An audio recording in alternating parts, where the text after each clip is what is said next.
Аварсан хүн хөрөнгө. Хангал дүүргийн онцгой байдлын хилтэс 2021 онд 194 удаагийн галт өнгөрийн дуудлагаар ажиллаж 178 иргэн 11 тэрбум 470 сая төгрөгийн төрөнгийг авран хамгаалсан байна.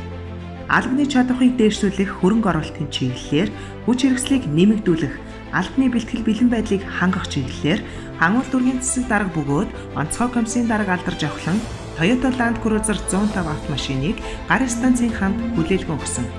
Галт өнгөр унтраах аврах 14, 30, 65 дугаар ангийн депог нэг стандарттай болгосон.